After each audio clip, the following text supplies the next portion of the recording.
Islamic প্রশ্নোত্তর। প্রশ্ন ১, আরবি মুসলিম শব্দের বাংলা অর্থ কি? উত্তর, আত্মসমর্পণকারী। প্রশ্ন ২, মুসলিম ও মুমিন শব্দের অর্থ কি একই? উত্তর, না। প্রশ্ন ৩, মুমিন কাকে বলে? মুমিন কেবল তারাই যারা আল্লাহ ও তার রাসূলের প্রতি ঈমান এনেছে, তারপর সন্দেহ পোষণ করেনি, আর নিজেদের সম্পদ ও নিজেদের জীবন দিয়ে আল্লাহর রাস্তায় জিহাদ করেছে, এরাই সত্যনিষ্ঠ। সূরা আল হুজুরাত। প্রশ্ন ৪, মুনাফিকের আলামত বা লক্ষণ কয়টি ও কি কি? উত্তর, রাসূলুল্লাহ সাল্লাল্লাহু আলাইহি ওয়াসাল্লাম বলেছেন, মুনাফিকের আলামত ৩টি। ১, কথা বলতে গেলে মিথ্যা বলে। ২, আমানত রাখলে খিয়ানত করে। ৩, আর ওয়াদা করলে তা ভঙ্গ করে। সহিহ হাদিস, বুখারী, হাদিস নং ২৬৮২। কুরআনে আল্লাহ সুবহানাহু তাআলা মুনাফিকের অনেক আলামতের বর্ণনা দিয়েছেন। প্রশ্ন ৫, শরীয়তের বিধি-বিধান সমূহ কত প্রকার ও কি কি? উত্তর, শরীয়তের বিধি-বিধান সমূহ সর্বমোট ৮ ভাগে বিভক্ত।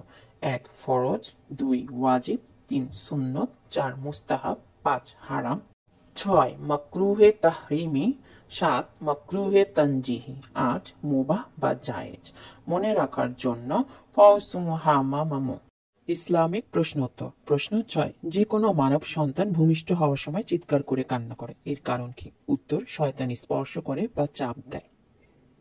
প্রশ্ন ৭, পৃথিবীতে ২ জন শিশু ভূমিষ্ঠ হওয়ার সময় শয়তান স্পর্শ করতে পারেনি, তাদের নাম কি? উত্তর, মারিয়াম আলাইহিসসালাম এবং তার পুত্র ঈসা আলাইহিসসালাম।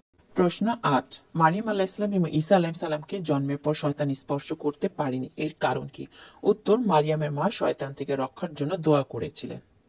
প্রশ্ন ৯, মারিয়াম আলাইহিসসালামের মা শয়তানের থেকে রক্ষার জন্য কোন দোয়া করেছিলেন এবং দোয়াটি কোন সূরায় উল্লেখিত আছে?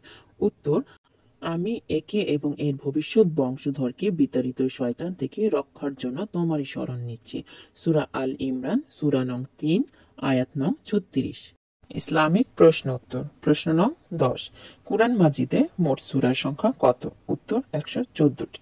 ১১, সব থেকে বড় সূরা কোনটি এবং আয়াত সংখ্যা কত? উত্তর, দ্বিতীয় নং সূরা আল বাকারা, আয়াত সংখ্যা ২৮৬। ১২, সব থেকে ছোট সূরা কোনটি এবং আয়াত সংখ্যা কত? উত্তর, ১০৮ নং সূরা আল কাউসার, আয়াত সংখ্যা ৩। ১৩, কুরআনের ১ থেকে ৫ নং সূরার নাম বলেন। ১, সূরা আল ফাতিহা, ২, সূরা আল বাকারা, ৩, আল ইমরান, ৪, আন নিসা, ৫, আল মায়েদা।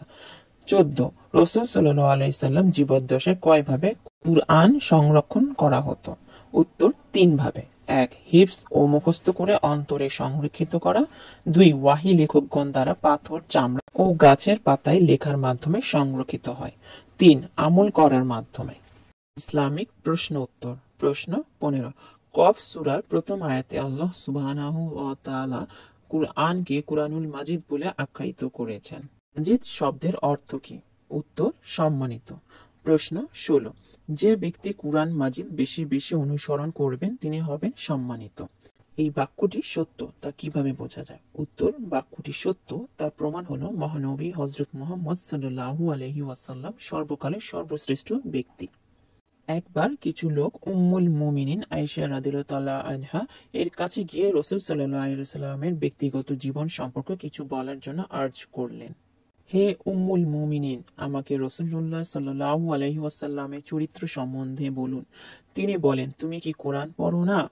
গোটা কোরআনই হচ্ছে রাসূলুল্লাহ সাল্লাল্লাহু আলাইহি ওয়াসাল্লামের চরিত্র। আবু দাউদ, হাদিস ১৩৪২।